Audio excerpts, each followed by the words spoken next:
আমরা 19 জুলাই কক্সবাজার থেকে আমাদের জুলাই পদযাত্রাটা শুরু হবে।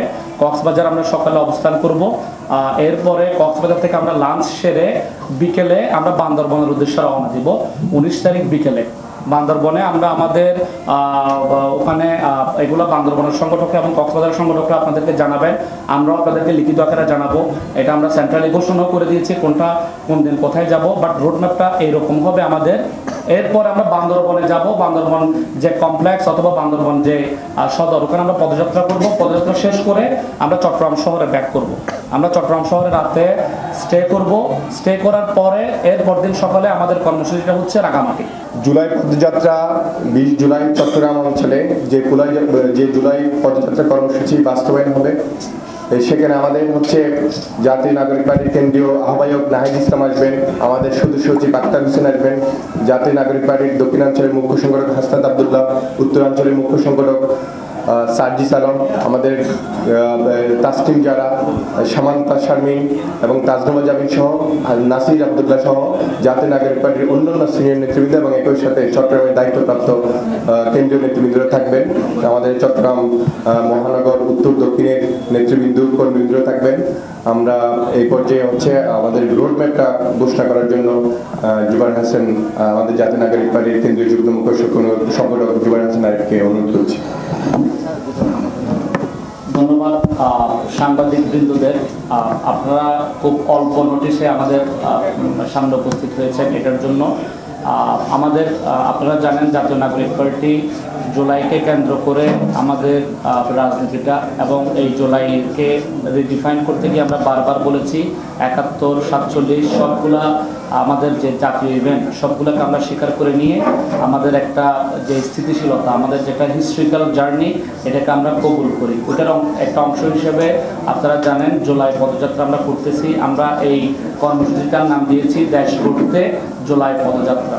এই জুলাই পদযাত্রাটা আপনারা জানেন 1 জুলাই থেকে শুরু হয়েছে এবং এই জুলাই পদযাত্রার অন্যতম লক্ষ্য হচ্ছে, আপনারা জানেন বাংলাদেশ সরকারের কাছ থেকে আমরা এখনো পর্যন্ত জুলাই প্রক্লেমেশন অথবা জুলাই সনদের যে কাঠামো, ওইটার কোনো লিখিত রূপ আমরা এখনো পর্যন্ত পাই নাই।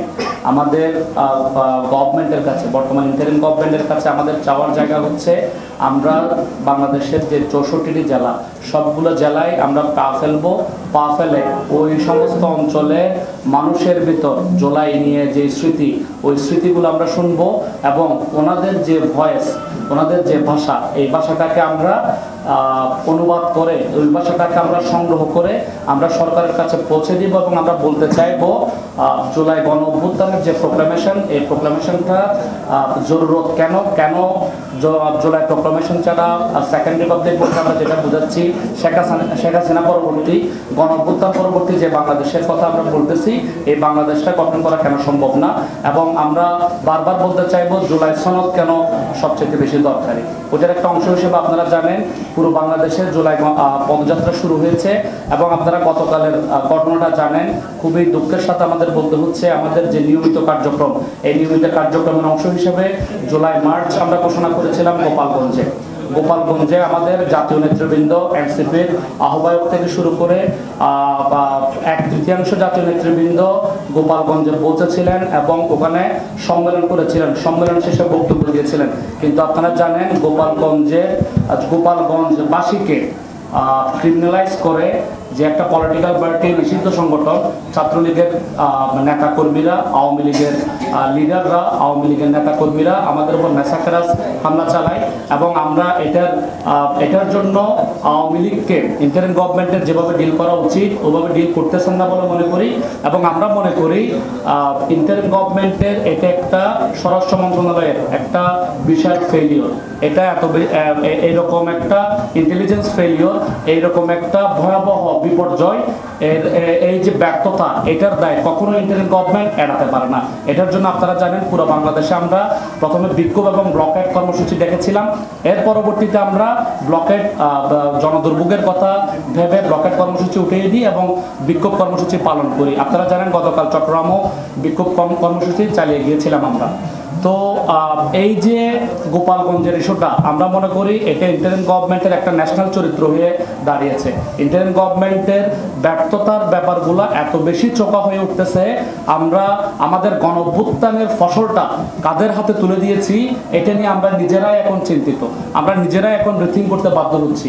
আমরা আমাদের মতো করে আবার ভাবতে শুরু করছি যে আসলে গণঅভ্যুত্থানটার ফসল, গণঅভ্যুত্থানটা পরবর্তী যে বাংলাদেশে আমরা যাদের হাতে তুলে দিয়েছিলাম ওই ফসলটা আমরা আসলে গড়ে তুলতে পেরেছি কিনা, এবং এই ফসলটা এই ইন্টারিম গভর্নমেন্টের পক্ষে আমাদের ঘরে তুলে দেওয়া সম্ভব কিনা এটা নিয়ে আমরা চিন্তা করতেছি। এবং এই চিন্তার পাশাপাশি আমাদের জুলাই পদযাত্রা চলমান। আপনাদের উদ্দেশ্যে যেটা আমি বলবো, আগামী 19 তারিখ থেকে চট্টগ্রাম যে অঞ্চল, ওই অঞ্চলের তত্ত্বাবধান আমি করি। জুলাই পদযাত্রা যে বাস্তবায়ন টিম, ওই বাস্তবায়ন টিমের আমি অংশ।